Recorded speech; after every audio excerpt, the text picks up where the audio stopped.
We are continuing our machine learning algorithm classes. K-medoid clustering algorithm ആണ് നമ്മൾ ഈ ഒരു വീഡിയോയിൽ നോക്കാൻ പോകുന്നത്. മെയിൻ ആയിട്ട് ഈ വീഡിയോയിലുള്ള കണ്ടന്റ്സ് എന്ന് പറഞ്ഞാൽ what is K-medoids clustering algorithm? What is the difference between our K-means clustering algorithm and K-medoids algorithm? എന്താണ് K-means clustering mechanism എന്ന് നാം നോക്കുന്നുണ്ട്. പിന്നെ നമ്മുടെ medoid concept നോക്കുന്നുണ്ട്. Then types of K-medoids algorithm.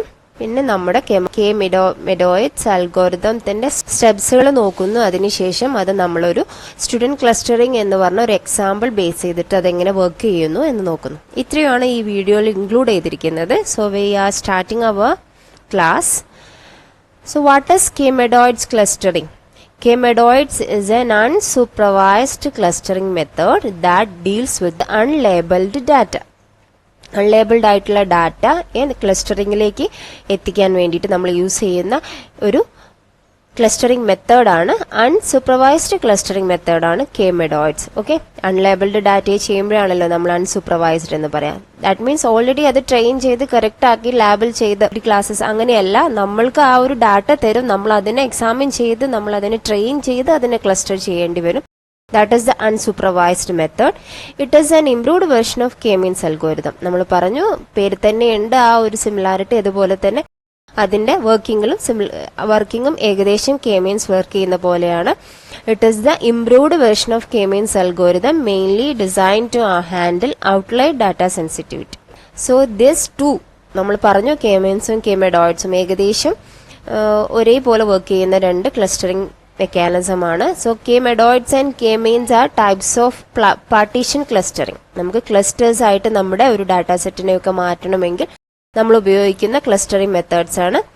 എന്താണ് അത് ചെയ്യുന്നത്? which breaks down a group of n object into K clusters based on similarities. Okay, നമ്മുടെ കയ്യിലുള്ള അൺലേബിൾഡ് ഡാറ്റയെ ടോട്ടലി n ഒബ്ജക്റ്റ് ഉണ്ടെങ്കിൽ അതിനെ നമ്മൾ അതിന്റെ സിമിലാരിറ്റീസ് അതിന്റെ ഏതെങ്കിലും ഒരു ഫീച്ചേഴ്സിനെ ബേസ് ചെയ്തുകൊണ്ട് ക്ലസ്റ്റേഴ്സ് ആക്കിയിട്ട് മാറ്റുന്ന ആ ഒരു പാർട്ടീഷൻ ക്ലസ്റ്ററിംഗ് ആണ് ഈ K-medoidsഉം K-means കൊണ്ടൊക്കെ നമ്മൾ ചെയ്യുന്നത്. നമുക്കൊന്ന് റിവൈസ് ചെയ്യാം. It is N unsupervised clustering method, deals with N unlabelled data. It is as improved version of K-means algorithm. This K-means and K-medoids are the types of partition clustering which breaks down group of n objects into K clusters based on similarities. നമ്മൾ K-means already നമ്മൾ ചെയ്തിട്ടുണ്ട്. You can go to that video and refer that one. Anyway നമുക്ക് just ഒന്ന് compare ചെയ്ത് നോക്കാം.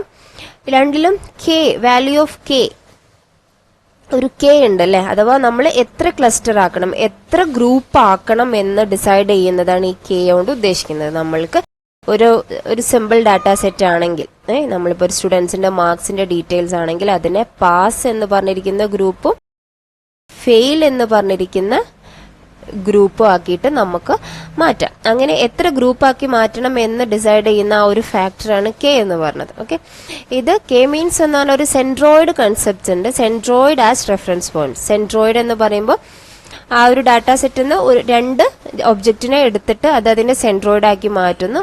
അതിനെ വീണ്ടും വീണ്ടും ഇങ്ങനെ കാൽക്കുലേറ്റ് ചെയ്തിട്ടാണ് നമ്മൾ അതിലോട്ട് കൊണ്ടുവരുന്നത്. നമുക്ക് അതെങ്ങനെ K-means എങ്ങനെ വർക്ക് ചെയ്യുന്നത് ജസ്റ്റ് ഒന്ന് പറയാം ഈ വീഡിയോയിൽ. ഇപ്പൊ നമുക്ക് കമ്പാരിസൺ ചെയ്യാം. ഇവിടെ എന്താണ്, ഇവിടെ സെൻട്രോയിഡ് കൺസെപ്റ്റ് ആണെങ്കിൽ ഇവിടെ മെഡോയിഡ്സ് കൺസെപ്റ്റ് അഥവാ ആക്ച്വൽ ഡാറ്റാ പോയിന്റ്സ് തന്നെയാണ് മെഡോയിഡ്സ് എന്ന് പറഞ്ഞിരിക്കുന്ന കൺസെപ്റ്റിനെയാണ് റെഫറൻസ് പോയിന്റ് ആക്കി എടുക്കുന്നത്. ബോത്ത് ആർ അൺസൂപ്പർവൈസ്ഡ് മെത്തേഡ് അല്ലെ, സിമിലാരിറ്റി പറയുകയാണെങ്കിൽ both are unsupervised method used for partition clustering. Main difference എന്ന് പറഞ്ഞാൽ K-medoid is less sensitive to outliers compared to K-means. ഇങ്ങനെ പറയാൻ കാരണം നമ്മൾ K-meansൽ നമ്മൾ എന്ത് ചെയ്തിട്ടാണ് നമ്മൾ ഈ കാൽക്കുലേഷൻസ് ഒക്കെ ചെയ്യുന്നത്? K-means മീൻ വെച്ചിട്ടാണ് അല്ലെ. അപ്പൊ ഒരു ഔട്ട്ലയർ ഉണ്ടെങ്കിൽ, ഔട്ട്ലയർ എന്ന് പറഞ്ഞാൽ എന്താ, നമ്മുടെ ഡാറ്റാ സെറ്റിൽ ഒരിക്കലും വരാൻ സാധ്യതയില്ലാത്ത കുറച്ച് വാല്യൂസ് അഥവാ പുറത്ത് നിൽക്കുന്ന വാല്യൂസ് ഉണ്ടെങ്കിൽ അത് മീൻ കാൽക്കുലേറ്റ് ചെയ്യുമ്പോൾ നമ്മൾ അതും എടുക്കുന്നില്ലേ. അപ്പൊ അത് ഈ ഒരു മീൻ ഫാക്ടർ വരുന്നതുകൊണ്ട് നമ്മളുടെ ഔട്ട്ലയേഴ്സ് വരുന്നത് ഇതിനെ എഫക്ട് ചെയ്യുന്നുണ്ട്, അത്യാവശ്യം എഫക്ട് ചെയ്യുന്നുണ്ട്. പക്ഷെ ഇവിടെ ഔട്ട്ലയേഴ്സ് മെഡോയിഡ്സ് പറഞ്ഞ കൺസെപ്റ്റ് ആയതുകൊണ്ട് അതിൽ ഔട്ട്ലയേഴ്സ് അഥവാ വളരെ ഡിഫറെന്റ് ആയിട്ടുള്ള വാല്യൂസ് ഡാറ്റാ സെറ്റിൽ ഉണ്ടെങ്കിലും അത് വല്ലാണ്ട് ഈ നമ്മുടെ വാല്യൂ മെക്കാനിസത്തിനെ എഫക്ട് ചെയ്യുന്നില്ല. ഓക്കെ, അതാണ് ഇതുകൊണ്ട് ഉദ്ദേശിക്കുന്നത് കേട്ടോ. അഥവാ കെ മീൻസ് ക്ലസ്റ്ററിംഗ് എന്ന് പറയുമ്പോൾ നമ്മൾ മീൻ വാല്യൂ ആണ് എടുക്കുന്നത്. അപ്പൊ മീൻ വാല്യൂ എടുക്കുമ്പോൾ നമ്മളിപ്പോൾ 2, 3, 4, 2, 5 എങ്ങനെയാണ് നമ്മുടെ വാല്യൂസ് പോകുന്നതിന്റെ ഒരു ഔട്ട്ലൈനായിട്ട് ഒരു 18 ഉണ്ടെങ്കിൽ നമ്മൾ മീൻ എടുക്കുമ്പം ഇതെല്ലാം ആഡ് ചെയ്തിട്ടല്ലേ divided by the number of objects ചെയ്യുന്നത്. അഥവാ ഈ 18 എന്നുള്ള വാല്യൂ ആ മീൻ എന്ന് പറഞ്ഞിരിക്കുന്ന വാല്യൂവിനെ ബാധിക്കുന്നുണ്ട്. പക്ഷെ ഇവിടെ മെഡോയിഡ്സ് കൺസെപ്റ്റ് ആയതുകൊണ്ട് അത് ബാധിക്കില്ല. അതുകൊണ്ടാണ് K medoid is less sensitive to outliers compared to K means എന്ന് പറയുന്നത്. നമ്മൾ K means clustering mechanism just ഒന്ന് നോക്കാം. കെ മെഡോയിഡ്സിലേക്ക് പോകുന്നതിന് മുന്നേ നമ്മൾ ചെയ്യുന്ന എന്താണ്, choose a K number of random points. These points are also called centroid or means. അല്ലെ, നമ്മൾ യൂസ് ചെയ്യുന്ന നമ്മളുടെ ഡാറ്റാ പോയിന്റ്സിനെ എടുത്തിട്ട് അതിനെ സെൻട്രോയിഡ്സ് എന്നോ മീൻസ് എന്നോ നമ്മൾ അതിനെ എന്നുള്ള രീതിയിൽ അതിനെ കോൾ ചെയ്യുന്നു. എന്നിട്ട് assign all the data points into the data set to the closest centroid by applying the distance formula. Euclidean distance or Manhattan ഡിസ്റ്റൻസിന്റെ ഒക്കെ ഫോർമുല യൂസ് ചെയ്തിട്ട് ഈ സെൻട്രോയിഡ് ആയിട്ട് ഏറ്റവും അടുത്ത് കിടക്കുന്ന അടുത്ത ഡാറ്റാ പോയിന്റ്സ് ഏതാണെന്ന് ചെയ്തിട്ട് അത് ആ ഒരു ഗ്രൂപ്പിലോട്ട് അസൈൻ ചെയ്യുന്നു. എന്നിട്ട് അങ്ങനെ ആ ഗ്രൂപ്പിലോട്ട് പുതിയ വാല്യൂ വരികയാണെങ്കിൽ അതിന്റെ മീൻ കാൽക്കുലേറ്റ് ചെയ്തിട്ട് നമ്മൾ പുതിയ സെൻട്രോയിഡ് ഉണ്ടാക്കുന്നു. ഇതിങ്ങനെ കണ്ടിന്യൂ ചെയ്തിട്ട് എല്ലാ ഡാറ്റാ പോയിന്റ്സും ഏതെങ്കിലും ഒരു ഗ്രൂപ്പിലോട്ട് അസൈൻ ചെയ്യുന്നവരെ നമ്മൾ ഈ ഒരു സ്റ്റെപ്പിനെ നമ്മൾ കണ്ടിന്യൂ ചെയ്തുകൊണ്ടിരിക്കുന്നു. ഓക്കെ, ഓൾറെഡി നോക്കിയതാണ്, ജസ്റ്റ് ഒരു റെഫറൻസിന് വെച്ചെന്നേ ഉള്ളൂ. ഇവിടെ മെഡോയിഡ് കൺസെപ്റ്റ് എന്ന് പറയുമ്പോൾ മെഡോയിഡ് കൺസെപ്റ്റില് മെഡോയിഡ് എന്ന് പറഞ്ഞാൽ medoid is a point within a cluster such that the sum of the distance to other points in the cluster is minimum. അഥവാ നമ്മൾ അത് ആദ്യം ഒരു മെഡോയിഡിനെ എടുത്തിട്ട് അഥവാ നമ്മുടെ ഡാറ്റ ഒബ്ജക്റ്റ് തന്നെ ആയിരിക്കും, അതിനോട് ബേസ് ചെയ്തിട്ട് ഡിസ്റ്റൻസ് കാൽക്കുലേറ്റ് ചെയ്തിട്ട് അത് മിനിമം ആയതിന് അതിലോട്ട് എടുക്കുന്നു. നമ്മുടെ കെ മീൻസ് ക്ലസ്റ്ററിംഗ് പോലെ തന്നെയാണ്, പക്ഷെ ഒരു മീൻ കാൽക്കുലേഷൻ അവിടെ വരുന്നില്ല. It represents A most centrally located points in A cluster.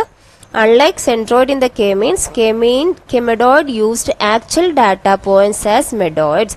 നമ്മൾ k-meansൽ എന്ന് പറയുമ്പോൾ നമ്മൾ ഒരു ഗ്രൂപ്പിൽ ഒരു വാല്യൂ ചെയ്തു, പിന്നെ അടുത്ത ആ ഗ്രൂപ്പിലോട്ട് ഒന്നും കൂടെ വന്നു കഴിഞ്ഞാൽ പിന്നെ അതിന്റെ മീൻ എടുത്തിട്ട് പുതിയൊരു സെൻട്രോയിഡിനെ നമ്മൾ കാൽക്കുലേറ്റ് ചെയ്യുന്നുണ്ട്. അത് ആക്ച്വലി നമ്മുടെ ഡാറ്റാ സെറ്റിൽ ഇല്ലാത്തതാണ്. പക്ഷെ കെ മെഡോയിഡ്സിൽ ആ കൺസെപ്റ്റ് ഇല്ല. നമുക്കിപ്പോ ടൈപ്സ് ഓഫ് കെ മെഡോയിഡ്സ് അൽഗോരിതം നോക്കാം. ജസ്റ്റ് പേര് ഇവിടെ മെൻഷൻ ചെയ്യുന്നുള്ളൂ, ഇത് മനസ്സിലാക്കി വെക്കുക. പാർട്ടീഷൻ അറൌണ്ട് ക്ലസ്റ്ററിംഗ് എന്ന് പറഞ്ഞ പാം എന്ന് പറഞ്ഞിരിക്കുന്നു. പിന്നെ ക്ലാര എന്ന് പറയുന്നത് ക്ലസ്റ്ററിംഗ് ലാർജ് ആപ്ലിക്കേഷൻ CLARA.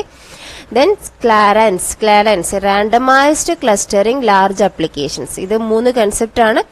ഇതിൽ ഏറ്റവും ബേസിക് ആയിട്ടുള്ളത് പാർട്ടീഷൻ അറൌണ്ട് ക്ലസ്റ്ററിംഗ് ആണ്. അപ്പൊ നമ്മൾ ഈ നോക്കുന്ന എക്സാമ്പിൾ ആക്ച്വലി എന്താണ്, നമ്മുടെ പാം ടൈപ്പ് ആണ് നമ്മളിവിടെ നോക്കുന്നത് കേട്ടോ.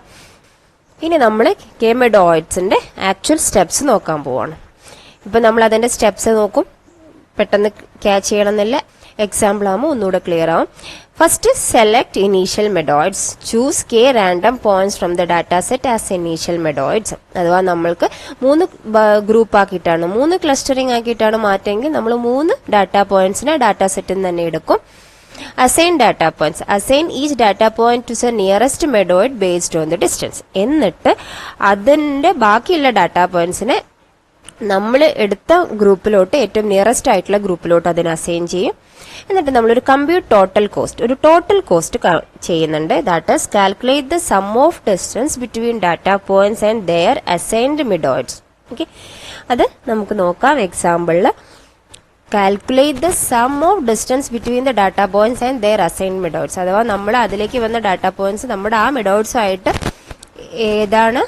ഏതിലോട്ടാണ് മിനിമം ഡിസ്റ്റൻസ് ഉള്ളത് നോക്കിയിട്ട് നമ്മൾ മെഡോയിഡ്സിനെ അപ്ഡേറ്റ് ചെയ്യുക ചെയ്യുന്നത്. അപ്പൊ അതിന്റെ ബേസിൽ നമ്മൾ അപ്ഡേറ്റ് മെഡോയിഡ്സ് അഥവാ swap a random points with a medoids, recalculate the total cost. If cost decreases keep the new medoids, if cost increases undo the swap. അതാണ് അതിൽ വരിക. അപ്പൊ അത് സ്റ്റെപ്പ് അതുപോലെ ഒന്ന് നോക്കി വെക്കുക. നമ്മൾ ചെയ്യുമ്പോഴാണ് അതിന്റെ എങ്ങനെയാണ് ഈ ഒരു സ്റ്റെപ്പ് വർക്ക് ചെയ്യുന്നത് മനസ്സിലാവുന്നത്. ഇത് റിപ്പീറ്റ് ചെയ്തുകൊണ്ടിരിക്കുക. എങ്ങനെ? Continue updating until medoid stop changing and cluster stabilise. നമ്മൾ സെലക്ട് ചെയ്ത മെഡോയിഡ്സ് പിന്നെ പുതിയ രീതിയിൽ കാൽക്കുലേറ്റ് ചെയ്യുമ്പോൾ വ്യത്യാസം വരുമ്പം മെഡോയിഡ്സ് അപ്ഡേറ്റ് ചെയ്യാനാണ് നമ്മൾ പറയുന്നത്. അങ്ങനെ ചെയ്ത് വരുമ്പോൾ പിന്നെ മെഡോയിഡ്സ് അപ്ഡേറ്റ് ആവില്ല, അഥവാ അതാണ് ആക്ച്വൽ മെഡോയിഡ്സ് നമുക്ക് മനസ്സിലാവും. അപ്പൊ അതിന്റെ ബേസിൽ നമുക്ക് ഇതിലുള്ള ആ ഗ്രൂപ്പിലുള്ള കറക്റ്റ് ഡാറ്റാ പോയിന്റ്സിനെയും അതിലേക്ക് ക്ലസ്റ്റർ ചെയ്യപ്പെട്ടിട്ടുണ്ടാവും. അങ്ങനെ അപ്ഡേഷൻ വരാത്ത സമയത്താണ് നമ്മൾ ഈ ഒരു പ്രോസസ്സ് നിർത്തുക. നമ്മൾ കെ മീൻ ക്ലസ്റ്ററിംഗ് നമ്മൾ ജസ്റ്റ് ഒന്ന് പറഞ്ഞല്ലോ. നമ്മൾ എന്താണ് ഈ കെ മീൻ ക്ലസ്റ്ററിംഗിൽ നടത്തുന്നത്? ഇപ്പൊ ഇതൊരു എക്സാമ്പിൾ ആണെങ്കിൽ ഈ ഒരു എക്സാമ്പിൾ നമ്മൾ ഡീറ്റെയിൽ ആയിട്ട് നോക്കിയിട്ടുണ്ട്.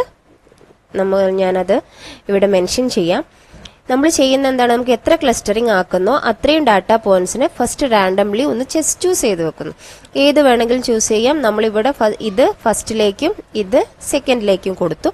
എന്നിട്ടുള്ള ബാക്കിയുള്ള ഡാറ്റാ പോയിന്റ്സുകൾ ഈ ഒരു അടുത്ത തേർഡ് വൺ എടുത്തിട്ട് ഇതിലോട്ടാണോ ഏറ്റവും കുറഞ്ഞ ഡിസ്റ്റൻസിലേക്ക് നിൽക്കുന്നത് നോക്കി. അപ്പൊ നമ്മൾ യൂക്ലിഡിയൻ ഡിസ്റ്റൻസ് ഫോർമുല വെച്ചിട്ട് ഈ വാല്യൂയും തമ്മിൽ നോക്കിയപ്പോൾ 20 ഡിസ്റ്റൻസ് കിട്ടി. അടുത്ത രണ്ടാമത്തെ നമ്മൾ സെലക്ട് ചെയ്ത സെൻട്രോയിഡ് വെച്ച് നോക്കിയപ്പോൾ മിനിമൽ ഡിസ്റ്റൻസ് കിട്ടി. അപ്പൊ നമ്മൾ എന്ത് ചെയ്യും, നമ്മുടെ ഈ ഒരു തേർഡ് പോയിന്റിനെ ഈ ഒരു ഗ്രൂപ്പിലോട്ട് വിടുക ചെയ്യുന്നത്.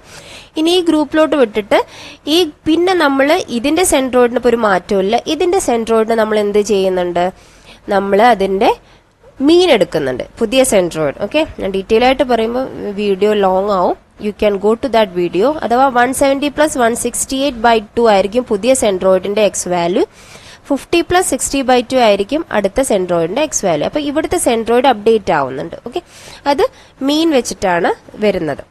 അങ്ങനെ അത് വീണ്ടും ചെയ്തു. വീണ്ടും അടുത്ത പോയിന്റ് എടുത്തിട്ട് ഏതിനോടാണ് കൂടുതലായിട്ട് ഡിസ്റ്റൻസിൽ നിൽക്കുന്നത് നോക്കുന്നു. മിനിമമിലേക്ക് ആ ഗ്രൂപ്പിലോട്ട് അസൈൻ ചെയ്യുന്നു. അങ്ങനെ അത് മൊത്തമായിട്ട് നമ്മൾ 2 ഗ്രൂപ്പിലോട്ട് മാറ്റുന്നു. ഓക്കെ, ജസ്റ്റ് ഒരു ഓവർവ്യൂ ആണ്. അതാണ് നമ്മുടെ കെ മീൻസ്. ഇനി നമ്മുടെ കെ മെഡോയിഡ്സ് എങ്ങനെയാ വർക്ക് ചെയ്യുന്നത് എക്സാമ്പിളിലൂടെ നമുക്കൊന്ന് നോക്കാം. നമ്മളിവിടെ ഒരു എക്സാമ്പിൾ എടുത്തിരിക്കുന്നത് സ്റ്റുഡന്റ് ക്ലസ്റ്ററിംഗ് എന്ന് പറഞ്ഞ എക്സാമ്പിൾ ആണ്. ചെറിയ ഡാറ്റ സെറ്റ് ആണ്. ഇപ്പം നമ്മളിവിടെ എന്ത് ചെയ്തു, ഫസ്റ്റ് തന്നെ നമ്മൾ സെലക്ട് ചെയ്തു, 2 ഗ്രൂപ്പാക്കി മാറ്റി. സ്റ്റുഡൻസിനെ 2 ഗ്രൂപ്പാക്കിയിട്ട് ഇതിന്റെ ഒരു സ്റ്റഡി ഹവേഴ്സും ആവറേജ് ടെസ്റ്റ് സ്കോറും വെച്ചിട്ട് ആ സ്റ്റുഡൻസിനെ 2 ഗ്രൂപ്പാക്കി മാറ്റണം എന്നതാണ് നമ്മുടെ എയിം. അപ്പം നമ്മുടെ കെ എത്രയാണ്, 2 ആണ്. അപ്പൊ നമ്മുടെ കാൽക്കുലേഷൻ അവിടെ നമുക്കൊരു സെൻട്രോയിഡ് ഉണ്ടെങ്കിൽ ഇവിടെ നമ്മളൊരു മെഡോയിഡ് എന്ന് പറഞ്ഞ കൺസെപ്റ്റ് അല്ലേ യൂസ് ചെയ്യുന്നത്. അതിലോട്ട് എങ്ങനെയാ എത്തുന്നത് നോക്കാം. ഫസ്റ്റത്തെ സ്റ്റെപ്പ് നമ്മൾ കെ അസൈൻ ചെയ്തു. കെ 2 ആണ് എന്ന് പറഞ്ഞ് നമ്മൾ അസൈൻ ചെയ്തു. എന്നിട്ട് ഇനി നമ്മൾക്ക് എന്ത് വേണം, അപ്പൊ 2 ഗ്രൂപ്പായിട്ടാണ് ഇത് തിരിക്കാൻ പോകുന്നത്. അതുകൊണ്ട് നമുക്ക് 2 ഇനീഷ്യൽ മെഡോയിഡ്സിന്റെ ആവശ്യമുണ്ട്. ഓക്കെ, അഥവാ അതാണ് നമ്മുടെ ക്ലസ്റ്റർ സെന്റേഴ്സ് എന്ന് പറയുന്നത്. അഥവാ ആക്ച്വൽ നമ്മുടെ ഇതിലുള്ള പോയിന്റ് തന്നെയാണ്. അപ്പോൾ നമ്മളിപ്പോ മെഡോയിഡ് 1 അഥവാ M1 മെഡോയിഡ് 2 M2. അപ്പൊ നമ്മുടെ മെഡോയിഡ് 1 എത്രയാണ്, നമ്മൾ റാൻഡംലി നമ്മൾ 2 ഇനീഷ്യൽ മെഡോയിഡ് ചൂസ് ചെയ്യാണ്. അപ്പൊ നമ്മൾ ഇവിടെ സ്റ്റുഡൻസ് S1 to S10 ഉണ്ട്. അവരുടെ സ്റ്റഡി അവേഴ്സ് പെർ വീക്ക് അഥവാ S1 5 hours per week study ചെയ്യുന്നുണ്ട്. അതുകൊണ്ട് തന്നെ ആ കുട്ടിക്ക് കിട്ടിയ ആവറേജ് ടെസ്റ്റ് സ്കോർ 60 ആണ്. ഓക്കെ, അങ്ങനെയുള്ള ഈ ഒരു ഡാറ്റാ പോയിന്റ്സിൽ ഏതെങ്കിലും 2 ഡാറ്റാ പോയിന്റ്സ് അഥവാ നമ്മൾ കെ 2 ആണെന്ന് ഡിസൈഡ് ചെയ്തിട്ടുണ്ട്. അപ്പൊ 2 ഗ്രൂപ്പായിട്ട് ഇത് മാറും. അതുകൊണ്ട് തന്നെ 2 മെഡോയിഡ്സിന് നമുക്ക് ആവശ്യമുണ്ട്. അപ്പം ഫസ്റ്റ് നമ്മുടെ M1 M2. അപ്പൊ ഇവിടെ M1 ആയിട്ട് നമ്മൾ സെലക്ട് ചെയ്തിരിക്കുന്നത് S5നെയാണ്. M2 ആയിട്ട് നമ്മൾ സെലക്ട് ചെയ്തിരിക്കുന്നത് S7നെയാണ്. ഓക്കെ, റാൻഡംലി ചൂസ് ചെയ്യുക കേട്ടോ, കുഴപ്പമൊന്നുമില്ല. ഇവിടെ നമ്മൾ S5ഉം S7യും സെലക്ട് ചെയ്തു. അപ്പൊ this is our initial medoids. Clear? ഇനി നമ്മൾ കാൽക്കുലേഷനിലേക്ക് പോവാണ്. നമ്മൾ മാൻഹാട്ടൻ ഡിസ്റ്റൻസ് യൂസ് ചെയ്തിട്ടാണ്, അത് അബ്സല്യൂട്ട് ഡിഫറൻസ് വെച്ചിട്ടാണ് മാൻഹാട്ടൻ ഡിസ്റ്റൻസ് കാൽക്കുലേറ്റ് ചെയ്യുന്നത്. അതിന്റെ ബേസിൽ നമ്മൾ എന്താണ്, ഈച്ച് സ്റ്റുഡൻസ് ടു നിയറസ്റ്റ് മെഡോയിഡ്സ്. അപ്പൊ നമ്മുടെ S5ഉം S7ഉം ആണ് ഇപ്പം 2 ഗ്രൂപ്പിന്റെ ലീഡറായിട്ട് നിൽക്കുന്നത്. അവരോട് അടുത്ത് നിൽക്കുന്ന സ്റ്റുഡൻസിനെ ആ ഗ്രൂപ്പിലോട്ട് നമ്മൾ അസൈൻ ചെയ്യാണ് അടുത്ത സ്റ്റെപ്പ് ചെയ്യുന്നത്. അപ്പൊ അതിന് നമ്മൾ മാൻഹാട്ടൻ ഡിസ്റ്റൻസ് ഫോർമുല യൂസ് ചെയ്യുന്നു.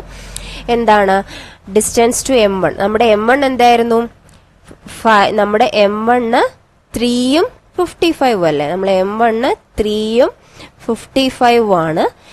നമ്മളിനി S1 എങ്ങോട്ട് പോകണം എന്നതാണ് നമ്മൾ നോക്കുന്നത്. നമ്മളപ്പോ S1 എന്താണ്, 5ഉം 60ഉം ആണ്. ഓക്കെ, അപ്പോൾ 5 - 3, 5 അബ്സല്യൂട്ട് വാല്യൂ ആണ്, എങ്ങനെ എടുത്താലും കുഴപ്പമില്ല. 5 - 3 + 60 - 55, ദാറ്റ് മീൻസ് 2 + 5 നമുക്ക് 7 കിട്ടും. അപ്പോൾ ഡിസ്റ്റൻസ് M1 അത് നോക്കി. ഇനി ഡിസ്റ്റൻസ് M2, നമ്മുടെ M2 എന്താണ്? 9 ഉം 85 ആണ്. 9 ഉം 85 ആണ്. നമ്മൾ നോക്കുന്നത് ഇയാൾക്ക് വേണ്ടിയിട്ടാണ് കേട്ടോ, ഫസ്റ്റ് സ്റ്റുഡന്റിന് വേണ്ടിയിട്ടാണ്. സോ 5 മൈനസ് 9 പ്ലസ് 60 മൈനസ് 85, അപ്പോൾ 4 പ്ലസ് 25. അബ്സല്യൂട്ട് വാല്യൂ ആയതുകൊണ്ട് നെഗറ്റീവ് പോസിറ്റീവ് മൈൻഡ് ചെയ്യേണ്ട. സോ 29.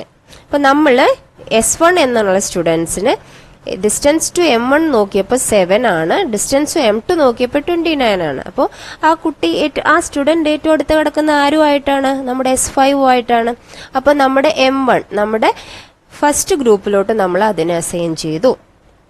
ഓക്കെ, ഇനി S2 ആണ് നമ്മൾ നോക്കുന്നത്. അപ്പോൾ S2 നോക്കുമ്പോൾ S2 എന്താണ്? 8 ഉം 75 ആണ് നമ്മുടെ വാല്യൂ. സോ 8 മൈനസ് 3 നമ്മുടെ M1 first medoid. 8 minus 3 plus 75 minus 50. 3യും 55 നമ്മുടെ M1ന്റെ വാല്യൂ ആണ് കേട്ടോ, നമ്മുടെ ഫസ്റ്റ് മെഡോയിഡിന്റെ വാല്യൂ ആണ്. 8 minus 3 plus 75 minus 55. So 5 plus 20 25 കിട്ടുന്നു. M2 ആയിട്ട് നോക്കുമ്പോൾ 8 മൈനസ് 9 പ്ലസ് 75 മൈനസ് 85 11 കിട്ടുന്നു. അപ്പോൾ രണ്ടാമത്തെ സ്റ്റുഡന്റ് ഏതുമായിട്ടാണ് കൂടുതൽ അടുത്ത് നിൽക്കുന്നത്? നമ്മുടെ M2 ആയിട്ടാണ്. സോ നമ്മൾ M2 ഗ്രൂപ്പിലോട്ട് അതിനെ അസൈൻ ചെയ്യുന്നു. ഇത് നമ്മൾ ബാക്കിയുള്ള എല്ലാ സ്റ്റുഡൻസും, ഇപ്പം നമ്മൾ S1ഉം S2 നോക്കിയുള്ളൂ, S3 നോക്കുന്നു, S4 നോക്കുന്നു, S5 S7 നോക്കണ്ട, S6 നോക്കുന്നു, S8 നോക്കുന്നു, S9 നോക്കുന്നു, S10 നോക്കുന്നു. അങ്ങനെ എല്ലാം കൂടെ നമുക്ക് നോക്കുമ്പോൾ നമ്മുടെ ടേബിൾ ഇങ്ങനെയായിട്ട് മാറും. ഇപ്പോൾ 5ഉം 60യും ഡിസ്റ്റൻസ് നോക്കുമ്പോൾ എന്താണ്? നമ്മുടെ മിഡോയിഡ് 1 S5 ആയിട്ടാണ് അടുത്ത് നിൽക്കുന്നത്. 7 29 ആണ് അടുത്ത ക്ലസ്റ്ററിന്റെ നിയറസ്റ്റ് മെഡോയിഡ്. ഇപ്പോൾ ഇവിടെ 7ഉം 29 ആണ് ഡിസ്റ്റൻസ്. അപ്പോൾ S1ന്റെ നിയറസ്റ്റ് മെഡോയിഡ് എന്താണ്? M1 ആണ്. S2ൻ്റെത് 25ഉം 11 ആയതുകൊണ്ട് M2 ആണ്. പിന്നെ M2 ആയിട്ടാണ് നിൽക്കുന്നത്. ഇവിടെ S3 വെച്ച് നോക്കുമ്പോൾ നമുക്ക് 6 ആണ് M1 ആയിട്ടുള്ള ഡിസ്റ്റൻസ് കിട്ടുന്നത്, M2 ആയിട്ടുള്ളത് 42. അപ്പോൾ ആക്ച്വലി അത് M1ലോട്ട് അസൈൻ ചെയ്യപ്പെടും. ഇനി S4 M2ലോട്ട് അസൈൻ ചെയ്യുന്നു. ഇത് പിന്നെ 0 നമുക്ക് അറിയാലോ, അത് S5. ഓക്കെ, S6 18 ആണ് വരുന്നത്. നമുക്ക് ഏതിലേക്കും ഡിസൈഡ് ചെയ്യാം, M2ലോട്ടായാലും M1ലോട്ടായാലും നോ ഇഷ്യൂസ്. അപ്പം നമ്മളിവിടെ M1ലോട്ട് എടുക്കുന്നു എന്ന് വിചാരിക്കുക. S7 okay, no need to calculate. S8 ആയിട്ട് ഡിസ്റ്റൻസ് കാൽക്കുലേറ്റ് ചെയ്യുമ്പോൾ 11 വരുന്നു. So it is belongs to M1. S9 6 വരുന്നു, ബിലോങ്സ് ടു M2. S10 12 വരുന്നു, ബിലോങ്സ് ടു M1. ഓക്കെ, അപ്പൊ നമ്മുടെ M1 M2ഉം S5ഉം S7ഉം ആയിരുന്നു. അപ്പൊ അതിന്റെ ബേസിൽ നമ്മൾ നോക്കുമ്പോൾ നമ്മൾക്ക് S5 ആണ് നമ്മുടെ ഫസ്റ്റത്തെ മെഡോയിഡ്, S7 ആണ്. അപ്പൊ S5 ആയിട്ട് ഏറ്റവും അടുത്ത് നിൽക്കുന്ന ഇനിയിപ്പോൾ ആരൊക്കെയാണ്? S1, S2 ഇല്ല അല്ലെ, S3, S4 ഇല്ല, S5 ഓക്കെ, S6 നമുക്കിപ്പോൾ ഫസ്റ്റ് ഗ്രൂപ്പിലോട്ട് ഇടാം. പിന്നെ S8, പിന്നെ S10 അല്ലെ. ഇനി S7ലോട്ട് നിൽക്കുന്നത് ആരൊക്കെയാണ്? S7, S2, S4, then S9. Okay, അപ്പൊ ഈ രീതിയിലാണ് നമ്മുടെ പുതിയ ഒരു ക്ലസ്റ്റർ ഫോം ചെയ്യപ്പെട്ടത്. നമ്മൾ ഫസ്റ്റത്തെ ഒരു സ്റ്റെപ്പായിട്ടേ ഉള്ളൂ. S5ഉം S7യും മിഡോയിഡ് ആയിട്ട് കൺസെപ്റ്റ് യൂസ് ചെയ്തപ്പോൾ നമുക്ക് ഗ്രൂപ്പ് ചെയ്യപ്പെട്ട സ്റ്റുഡൻസ് ആണിത്. ഇനി നമ്മൾ ഈ ഒരു സംഭവത്തെ ഒരു കോസ്റ്റ് കാൽക്കുലേഷൻ കഴിഞ്ഞ് മെഡോയിഡിനെ അപ്ഡേറ്റ് ചെയ്യാൻ നോക്കുകയാണ് ചെയ്യുന്നത്. ഓക്കെ, അപ്പോൾ നമുക്ക് അടുത്ത സ്റ്റെപ്പിലോട്ട് പോവാം. അപ്പോൾ നമ്മൾ ഈ ഒരു സ്റ്റെപ്പ് കഴിഞ്ഞപ്പോൾ നമ്മൾ നേരത്തെ പറഞ്ഞു നമ്മുടെ cluster 1ലുള്ളത് S1, S3, S5, S6, S8, S10 ആണ്. Cluster 2ലുള്ളത് S2, S4, S7, S9 ആണ്. ഇനി അതിന്റെ ബേസിൽ നമ്മൾ എന്ത് ചെയ്യാണ്? Compute new മെഡോയിഡ്സ്. ഓക്കെ, അപ്പം മനാട്ടൺ ഡിസ്റ്റൻസ് യൂസ് ചെയ്തിട്ട് തന്നെയാണ് ഇവിടെയും നമ്മൾ ന്യൂ മെഡോയിഡ്സ് കമ്പ്യൂട്ട് ചെയ്യുന്നത്. അപ്പൊ നമ്മൾ പറഞ്ഞു ക്ലസ്റ്റർ 1ൽ ഇപ്പൊ ഈ ഒരു പെർട്ടിക്കുലർ സ്റ്റെപ്പ് കഴിഞ്ഞപ്പോൾ ക്ലസ്റ്റർ 1ൽ ഇപ്പൊ ആരൊക്കെയുണ്ട്? S1, S3, S5, S6, S8, S10 അല്ലെ. അവർ വെച്ചിട്ട് നമ്മൾ അവരെയായിട്ട് തമ്മിൽ നമ്മൾ ഡിസ്റ്റൻസ് കാൽക്കുലേറ്റ് ചെയ്യാണ്. ഓക്കെ, അപ്പൊ നമ്മളുടെ പുതിയ ക്ലസ്റ്റർ 1ൽ ഇപ്പോൾ നമ്മൾക്ക് കയ്യിലുള്ളത് S1, S3, S5, S6, S8, S10. അപ്പൊ അത് വെച്ചിട്ട് S1, S3, S5, S8, S6, S8, S10 നമ്മൾ ടോട്ടൽ കോസ്റ്റ് ഇൻ ബിറ്റ്വീൻ ഇങ്ങനെ ചെയ്തുകൊണ്ടിരിക്കുകയാണ് കേട്ടോ. അപ്പൊ നമ്മൾ നോക്കുന്നത് S1 to S1 ഈ മാൻഹാട്ടൻ ഡിസ്റ്റൻസ് കാൽക്കുലേറ്റ് ചെയ്യുന്നത്. S1 to S1. അപ്പൊ S1 to S1 എന്ന് പറയുമ്പോൾ മാൻഹാട്ടൻ ഡിസ്റ്റൻസ് നമുക്കറിയാം, x1 minus x2 plus y1 minus y2.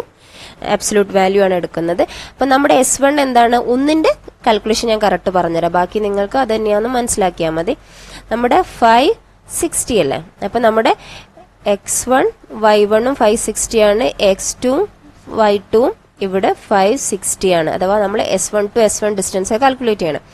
Obviously calculate ചെയ്യേണ്ട ആവശ്യമില്ലല്ലോ, 0 ആവില്ലേ, 5 - 5 0 ആയിരിക്കും, 60 - 60 0 ആയിരിക്കും. അപ്പം നമുക്കിനി S1ഉം S3 ആയിട്ട് നോക്കാം. അപ്പം നമ്മുടെ S1 ഇതാണ്. അപ്പം നമ്മുടെ S1 എന്താണ്, 560 ആണ്. ഇനി നമ്മൾ S3 ആയിട്ടാണ് നോക്കുന്നത്. S3 എന്താണ്, 250 ആണ്. ഓക്കെ, 250. അപ്പോൾ നമ്മൾ ഡിസ്റ്റൻസ് കാൽക്കുലേറ്റ് ചെയ്യുമ്പോൾ 5 - 2 + 60 - 50. അപ്പോൾ 5 - 2 3 ആണ്, 60 - 3 + 10 13. അപ്പോൾ നമുക്ക് S1 to S3 ഡിസ്റ്റൻസ് എന്ത് കിട്ടി, 13 കിട്ടി. അതുപോലെ ഇനി നിങ്ങൾ കാൽക്കുലേറ്റ് ചെയ്താൽ മതി. ഞാൻ ടേബിൾ ഇവിടെ ഫില്ല് ചെയ്തിട്ടുണ്ട്. S1 to S5 7 ആണ്, S1 to S6 11 ആണ്, S1 to S8 6 ആണ്, S1 to S10 9 ആണ്. ഇനി ഇതുപോലെ തന്നെ S1 to S3 കാൽക്കുലേറ്റ് ചെയ്യുക, S3 to S3 അങ്ങനെ എല്ലാം കാൽക്കുലേറ്റ് ചെയ്യുക, എല്ലാ ടേബിളും കാൽക്കുലേറ്റ് ചെയ്തിട്ട് അതിന്റെ ടോട്ടൽ എടുക്കുക, ടോട്ടൽ കോസ്റ്റ്. ഓക്കെ, അഥവാ ഇതെല്ലാം കൂടെ S1 ആയിട്ടുള്ള ടോട്ടൽ ഡിസ്റ്റൻസ് കോസ്റ്റ് എടുക്കുമ്പോൾ 56 ആണ്, ഇതിവിടെ 66 ആണ്, ഇവിടെ 54 ആണ്, 90 ആണ്, 64 ആണ്, 90 ആണ്. അപ്പൊ ഇതിലെ മിനിമം ഏതാണ്, അതായിരിക്കും നമ്മുടെ ന്യൂ മെഡോയിഡ്സ് ഫോർ ക്ലസ്റ്റർ 1. അപ്പൊ ഇതിൽ മിനിമം ഏതാണ്, 54 ആണ്. 54 വരുന്നത് S5. സോ ആക്ച്വലി നമ്മുടെ ആദ്യത്തെ മെഡോയിഡ് തന്നെയാണ്, അപ്ഡേഷൻ വന്നിട്ടില്ല. ലെറ്റ്സ് അസ്യൂം ദാറ്റ് ഇതായിരുന്നു, ഇതിപ്പോ 36 ആയിരുന്നു ഇതിന്റെ വാല്യൂ എങ്കിൽ നമ്മുടെ പുതിയ മെഡോയിഡ് S3 ആയിട്ട് മാറിയിട്ടുണ്ടാവും. ഓക്കെ, അപ്പൊ വീണ്ടും നമ്മുടെ സ്റ്റെപ്സ് ഇങ്ങനെ S3 ബേസ് ചെയ്തിട്ട് ചെയ്തുകൊണ്ടിരിക്കണം. ഇനി അപ്പൊ നമ്മൾ ക്ലസ്റ്റർ 1ൽ ഇപ്പോൾ ഒരു മാറ്റമില്ല എന്ന് മനസ്സിലായി. അപ്പോൾ ദാറ്റ് ഈസ് ഓക്കെ. ഇനി ക്ലസ്റ്റർ 2 മാറിയാലും മതി, നമുക്ക് ഇനിയും പുതിയ മെഡോയിഡ്സ് വെച്ചിട്ട് ഇതേ സംഭവങ്ങൾ ചെയ്തുകൊണ്ടിരിക്കണം. ഇനി ക്ലസ്റ്റർ 2 എന്താ ചെയ്യുന്നത് നോക്കാം. അപ്പൊ ക്ലസ്റ്റർ 2ൽ നമുക്ക് ആരൊക്കെയാ ഉള്ളത്, ഇപ്പൊ ക്ലസ്റ്റർ 2ൽ നമുക്ക് ആരൊക്കെയാ ഉണ്ടായിരുന്നത്, S2 S4 S7 S9 അല്ലെ. അപ്പൊ S2 to S2 കാൽക്കുലേറ്റ് ചെയ്യുക, S2 to S4 distance calculate ചെയ്യുന്നു, S2 to S7 കാൽക്കുലേറ്റ് ചെയ്യുന്നു, S2 to S9 കാൽക്കുലേറ്റ് ചെയ്യുന്നു. അങ്ങനെ ആ ടേബിൾ എല്ലാം ഫില്ല് ചെയ്ത് കഴിഞ്ഞാൽ നമുക്ക് ടോട്ടൽ കോസ്റ്റ് എത്ര കിട്ടുന്നു, 34 ഉണ്ട്, 26 ഉണ്ട്, 24 ഉണ്ട്, 36 ഉണ്ട്. അപ്പോൾ ഈ 24 വരുന്ന സ്റ്റുഡന്റ് ഡാറ്റ പോയിന്റ് ആയിരിക്കും ന്യൂ മെഡോയിഡ് ഫോർ ദ ക്ലസ്റ്റർ 2. പക്ഷെ ഇവിടെ S7 തന്നെയാണ്. സോ നമ്മൾ സ്റ്റാർട്ട് ചെയ്ത S5ഉം S7ഉം ഇപ്പൊ അപ്ഡേറ്റ് ആയില്ല. അപ്ഡേറ്റ് ആയി കഴിഞ്ഞാൽ we are recalculating the same thing. Okay, ഇപ്പൊ നമ്മൾ ഇവിടെ S5ഉം S7ഉം ആണ് എന്ന് മനസ്സിലായി. സോ ദാറ്റ് മീൻസ് നമ്മളുടെ ഇപ്പോഴത്തെ ക്ലസ്റ്ററിങ് ഇസ് പെർഫെക്റ്റ്, ഒരു കുഴപ്പമില്ല. അപ്പോൾ ഇനി റീകാൽക്കുലേഷന്റെ ആവശ്യമില്ല. ഇപ്പൊ നമ്മൾ ലെറ്റ്സ് അസ്യൂം ദാറ്റ് നമ്മൾ S5ഉം S7ഉം തുടങ്ങി ഇങ്ങനെ ഈ ടോട്ടൽ കോസ്റ്റ് ഒക്കെ കാൽക്കുലേറ്റ് ചെയ്തപ്പം S1 ആണ് ക്ലസ്റ്റർ 1ന്റെ ന്യൂ മെഡോയിഡ്, S10 ആണ് ക്ലസ്റ്റർ 2ന്റെ ന്യൂ മെഡോയിഡ്സ് എന്ന് വിചാരിക്കുക. അങ്ങനെയാണെങ്കിൽ നമ്മുടെ പ്രീവിയസ് സ്റ്റെപ്പ് അല്ലേ, ഫസ്റ്റ് സ്റ്റെപ്പ് അല്ലേ, അഥവാ S1 ആണ് ന്യൂ മെഡോയിഡ്, S10 ആണ് ന്യൂ മെഡോയിഡ് എങ്കിൽ ഇത് വെച്ചിട്ട് എല്ലാ ഡാറ്റ പോയിന്റ്സിന്റെയും ഡിസ്റ്റൻസ് കാൽക്കുലേറ്റ് ചെയ്യുന്നു. ഇതുപോലെ ഡിസ്റ്റൻസ് കാൽക്കുലേറ്റ് ചെയ്യുന്നു, ഗ്രൂപ്പിനെ നമ്മൾ എടുക്കുന്നു, ഏതൊക്കെയാണ് പുതിയലേക്ക് അസൈൻ ചെയ്ത ആരൊക്കെയാ നോക്കുന്നു, ടോട്ടൽ കോസ്റ്റ് കാൽക്കുലേറ്റ് ചെയ്യുന്നു, വീണ്ടും മിനിമം കണ്ടുപിടിക്കുന്നു. അപ്പോൾ അപ്ഡേഷൻ വന്നില്ലെങ്കിൽ അപ്പോൾ അതായിരിക്കും നമ്മുടെ മെഡോയിഡ്. അതിന്റെ ബേസ് ചെയ്തിട്ടുള്ള ക്ലസ്റ്റേഴ്സിനെ നമ്മൾ അവിടെ ഫൈനലൈസ് ചെയ്യുന്നു. ഓക്കെ, അപ്പോൾ ഫോർച്ചുനേറ്റ്ലി ഓർ അൺഫോർച്ചുനേറ്റ്ലി നമ്മുടെ ഈ ഒരു എക്സാമ്പിളിൽ ഒരൊറ്റ ആ ഒരു ലെവല് വന്നപ്പോൾ തന്നെ നമ്മൾ എന്തായി, ആ ടോട്ടൽ അൽഗോരിതത്തിന്റെ ഒരൊറ്റ സ്റ്റെപ്പ് തന്നെ S5ഉം S7ഉം നമ്മൾ എടുത്തത് തന്നെയാണ്. അപ്ഡേഷൻ പ്രോസസ്സിൽ എത്തിയപ്പോഴും നമുക്ക് അപ്ഡേറ്റ് ചെയ്യപ്പെടേണ്ട കമ്പ്യൂട്ട് ചെയ്തപ്പോൾ അപ്ഡേഷന്റെ ആ സ്റ്റെപ്പിലോട്ട് എത്തിയപ്പോഴും മെഡോയുടെ അപ്ഡേഷൻ വന്നില്ല. ഓക്കെ, അതുകൊണ്ടാണ് നമ്മൾ ഇവിടെ നിർത്തുന്നത് കേട്ടോ. അപ്ഡേഷൻ വന്നിട്ടുണ്ടെങ്കിൽ വീണ്ടും വീണ്ടും നമ്മൾ ഇതന്നെ ചെയ്തുകൊണ്ടിരിക്കണം. അപ്പോൾ ഇതാണ് നമ്മുടെ മെഡോയിഡ് ക്ലസ്റ്ററിംഗ് അൽഗോരിതം. ഈ രീതിയിലാണ് വർക്ക് ചെയ്യുന്നത്. അപ്പൊ നമ്മൾ എന്ത് ചെയ്തു, അപ്പൊ നമ്മുടെ ന്യൂ മെഡോയിഡ് ഇപ്പൊ എന്താണ്, S5 ആണ്, S7 ആണ്. സോ ദാറ്റ് മീൻസ് എന്താണ്, നമ്മുടെ നമ്മളോട് പറയുന്നത് we repeat the assignment and medoid update until medoid stop changing. Medoid change ചെയ്യാത്ത അവസ്ഥ വരുന്നത് വരെ നമ്മൾ ഈ സ്റ്റെപ്സ് ചെയ്തുകൊണ്ടിരിക്കുകയാണ് പറയുന്നത്. നമ്മുടേത് ഓൾറെഡി ചേഞ്ച് ചെയ്യപ്പെട്ടില്ല അല്ലേ. S5ഉം S7ഉം നമ്മൾ തുടങ്ങി, S5ഉം S7ഉം തന്നെ എത്തി. സോ അതിന്റെ ബേസിലുള്ള ക്ലസ്റ്റർ 1ൽ ഇത്രയും ആൾക്കാരുണ്ടായിരിക്കും, ക്ലസ്റ്റർ 2ൽ ഇത്രയും ആൾക്കാരുണ്ടായിരിക്കും. Okay, so that is the working of K-Medoids clustering algorithm. So that's all about our K-Medoids clustering algorithm. Hope it is clear now. Any doubt you can ask through comments. Thank you.